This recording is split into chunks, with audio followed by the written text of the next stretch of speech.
went down at 21. My sentence was a 20 with a 20. They gave me a 10 with a 10, a 10 with a 10. They ran it together when I got down to clarification in prison. Made it a 20 with a 20. I don't think there's no man in the United States got my sentence. I did day for day, like federal time, with my sentence. First time ever locked up. Never did no juvenile bed. Never did no adult bed. 21 years old. Just growing up in the system and going down with that on my head and working on my appeal, trying to come home to my family, getting denied over and over again when I know that no one has this sentence. This sentence is unheard of. People in the law library, older brothers, is telling me, like, where you get this from? They thought I was playing, so I showed them the paperwork. This is my sentence. You know, and like the brothers, he was, what, you say, 19, True. 20, 21. I think that's crazy, like, sitting here, all us together, you know, and then the 85% came out. It didn't do no better. What's that? I mean, if you know, What? expound on that, like what 85% is. 85%, you do, what, 5 with the trooper sentence law. yeah. That's it. So you got to be like, locked up like 85%. 85% of your time. Mandatory. Yeah, mandatory of your time. But only reason why I didn't really know, see, I don't, 85%, that was nothing in my category. So I ain't never had to deal with that. So mostly I was mostly working on what I had to get me home at that time.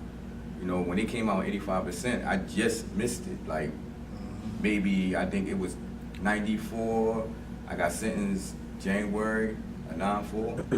It came out, what, 94, February? Not long after that, Right? Very little long after that. But mostly the whole system is corrupt.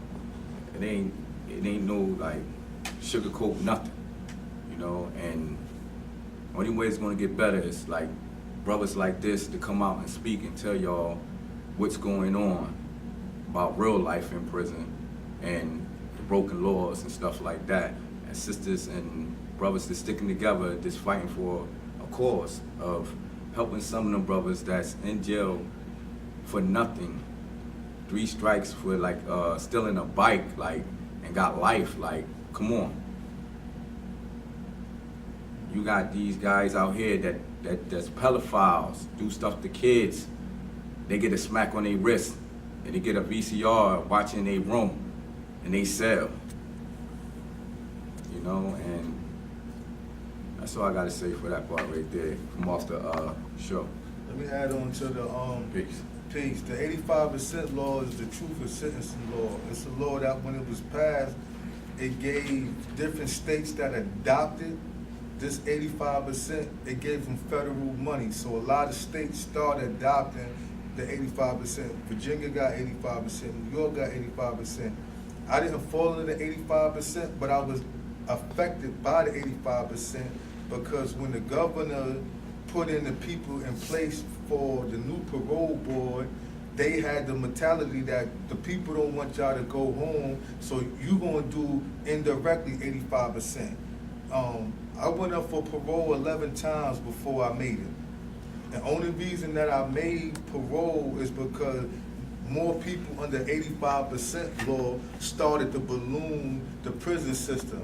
So they couldn't build their way out of prison because they had prisons built that they couldn't staff. So they couldn't, logically, $100 million prison, and each prison take $25 million to staff it. So their prison budget became $1 billion point 100 million the first time. So now they got to look at, okay, we can't build our way out of this situation, so what can we do? So then they started letting brothers go home on parole. And but all this other time, I started going up for parole at, what, 28 years old. So I could have been came home. I got sentenced, and the judge told me, he said, I know you think that this is unfair, but you gonna come home and you still gonna be kind of a young man. He didn't have no knowledge that they was gonna apply this standard to people that was going up for parole. Like I seen, when I first fell, it was a brother, he hung himself. I was like, damn, why he hung himself for? They was like, he went up for parole 18 times and kept getting denied. So I don't know how much time he did before he even went up for parole those 18 times and hung himself. So even though that when they pass these laws, they say these laws don't supposed to affect you retroactively, it's a lie, because in each system, each administration bring in the people they want that think like them. So once the old administration come out, we can see it right now with what's going on in live time with the orange president. You know, he brought in all his people to do to undo everything Barack Obama did in 8 years, but he's doing it with the pin game, executive order, executive order, executive order. Even the people that he's putting in place, Jeff Sessions, which, you know, come on, this man straight from Alabama, from the Jim Crow era, and he's the top cop in the land. So this is how they do it. They apply things through their mentality. So when we look at the 85%, but then when you start seeing young brothers 16, 17 years old get 100 years, how can somebody do 85% of 100 years and they 16? So they gave them a death sentence. And it was always, like I said, it's always our people that look like us. And this is what the brother was saying, that this is not something that's out the ordinary. This is what's actually applied on an everyday basis. It's not, oh, what you're talking about is an extreme case, or what you're saying is an exception. It's not an exception. Exception, excuse me. But that's why it's up to us to be social justice advocates, because, you know, Glenn Martin, which Jen knows as well, he have a saying, he say that those that's close to the problem is close to the solution. So a lot of time when you see brothers coming home and they trying to really add on, they trying to make an impact, you know, the things that I do, I don't get paid for it. You know, I do the things that I do because I know it's the right things to do. And sometimes you got to be a model. One time we was a model of whatever, self-destruction, because if anybody younger that was looking at us when we was out there, they probably thought how we was moving was all right. So you got generations after us that went to prison. So now you got to, like, you got to reverse that way of thinking, but you got to be the model yourself. And by being a model, people see what it is. So when they see that, okay, I understand that you understand what's going on, how can we work together? How can we remove some of these situations? Because they're not just going to, like, by themselves, these restrictions is not going to move. Racism by itself is not going to just disappear, you know, like magic. So it's going to take people that's in the trenches addressing these issues, attacking these issues, organizing and strategizing against these issues.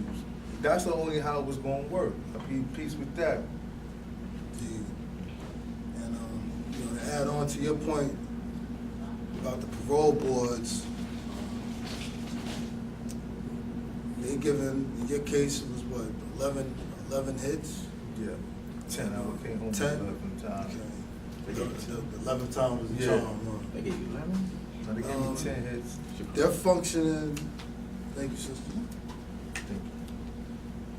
They're functioning, they're giving people de facto death penalty sentences. You have people that serve, you know, 30 years. You have political prisoners, you know, serve 30 years and they give them 10-year hits, 15-year hits. You know, and these are de facto death penalty sentences. You know, in my case, I never really make it about myself because I've always, you know, I was doing time around people that never are coming home. And, you know, so I always consider myself you know, slightly fortunate in comparison to others. But also my case is an example of, you know, they had no reason And I understood it because I spent a lot of my time studying the laws that I was bound by. So I understood what their expectation was, what they were supposed to be looking for, and I crafted my particular journey in line with that. So I made sure that they had no reason to keep me in jail past my mandatory minimum. But they did it just because they could. Because they're not hired, mind you, they're appointed, you know? And listen, they say there's a 70% recidivism rate, or something in that line. That's a failure rate. And I don't know any corporation that allows the people to stay on when you have a 70% failure rate.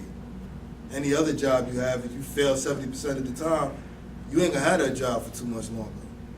You know, so this is definitely bound by politics. You get it in the front end, and then you get it on the back end. You know, and there's so many different levels. And just to share my thoughts, I don't think you can reform this at all. You know, there's too much money, you're not gonna change the minds and the hearts of people, and it's not these aren't political, there's no political solution to what's going on. So, you know, it's about education is key. That's why I participate in forums, forums such as this. And I thank the sister for, having this. But education is is the foundation. Without being aware and having the knowledge of the truth of the matter, you can't really do anything effectively. So that's why that's important. And it's also to pass it on. That's why I share some of my views, because I've been dealing with this for longer than I've been dealing with anything else in my life. So I'm very clear, and I work in this area right here. So, and I think it's important that we have the absolute clear truth, and that we share this with people so that we can see that there's no reform in this system. This system needs to be shut down, needs to be abolished. In its real sense. So that's how I see things.